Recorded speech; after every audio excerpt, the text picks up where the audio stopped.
Hey everybody, Peter Zeihan here, coming to you from Milford Sound, one of my favorite places on the planet, still in New Zealand. Today, we're going to do the most recent of the demographic series, specifically focusing on the Middle East. Now, the key thing to remember about the entire swath of territory between roughly Kuwait and Algeria, so that whole stretch, Northeast Africa, all the way into the Persian Gulf region, is that there's not a lot going on from a moisture point of view.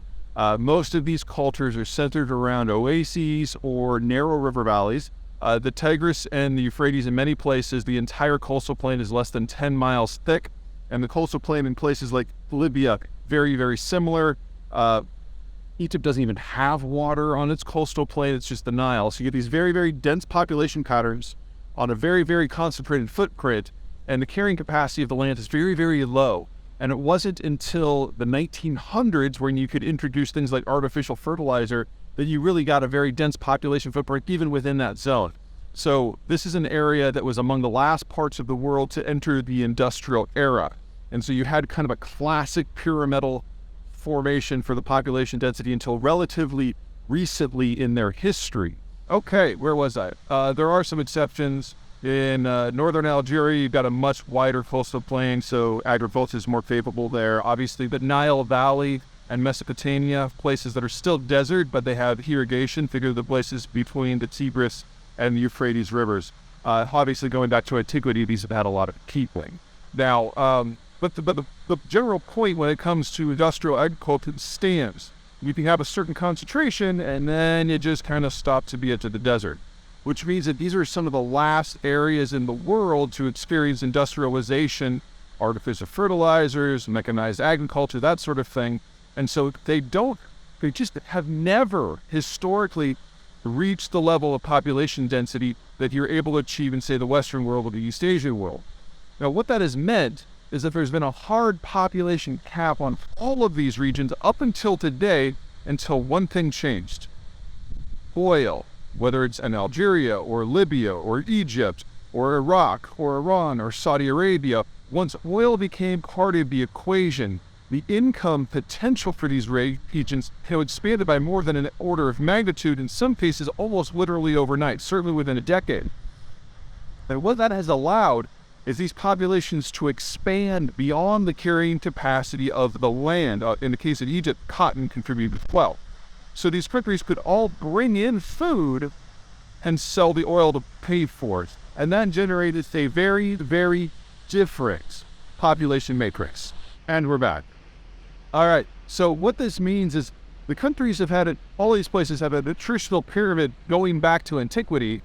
And then as we hit industrialization, because of oil and the food just kept coming, they were able to maintain very high birth rates. They were no longer doing this with domestic food production, but instead with imported food.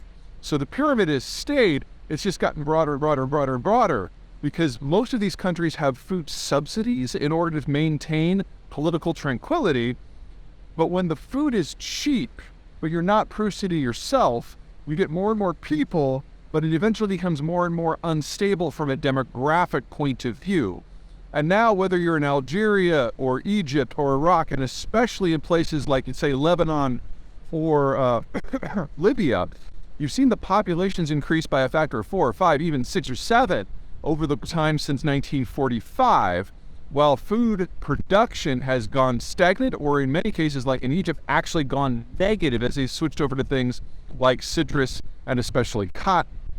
Which means that these are the parts of the world that are now most vulnerable to anything that happens with globalization.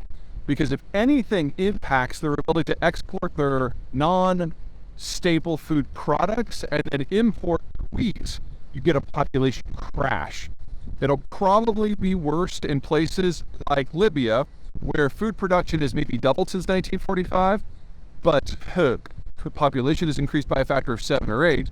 And in Egypt, where a lot of the wheat has gone away and it's been replaced with cotton and citrus, and so the population has boomed, and now even if they switched all the food production back to wheat, you still would have about a 50% shortage in the ability of local food production in order to support the local population. So these places have seen some of the greatest expansions in population effort in human history, and we're not too far away from them experiencing some of the greatest crashes in population in human history.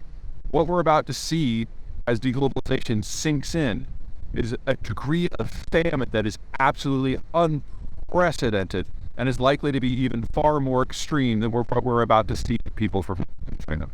So remember, when you've got a pure pyramidal population structure with lots of people under age 40, in that sort of situation, you're going to have high growth because of the consumption, high inflation because of the consumption, and not a lot of productive capacity because you don't have a lot of skilled workers that are age 40 to 65. You also don't have a lot of capital.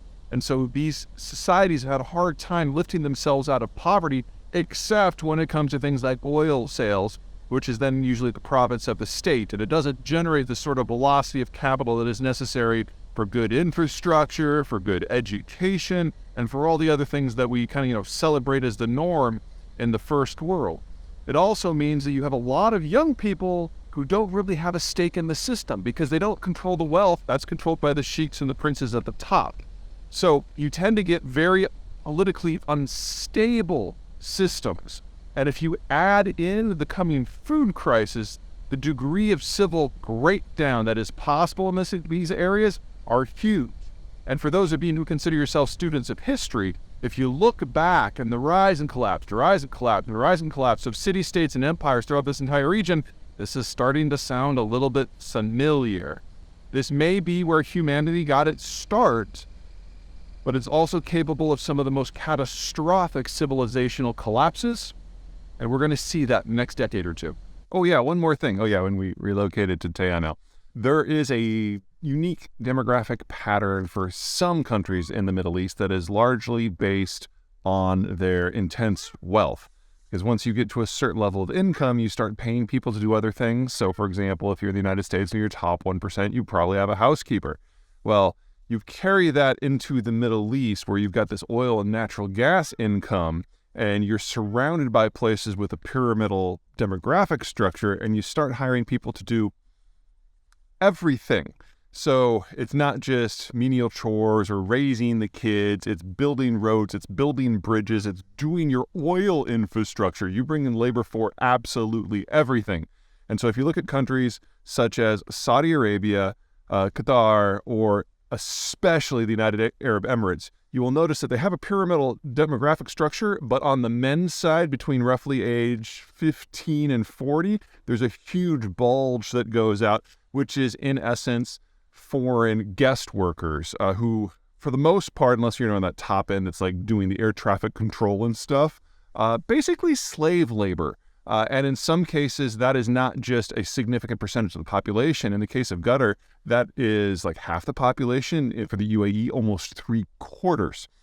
So when you're looking at the geopolitics of the region, you're like, oh, well, you don't like the Iranians, or oh, we don't like the Iraqis. Just keep in mind that the countries that the Israelis and the Americans to a certain degree have identified as potential allies of the future, Saudi Arabia, Qatar, UAE, you are dealing with slaveocracies. So have fun with that.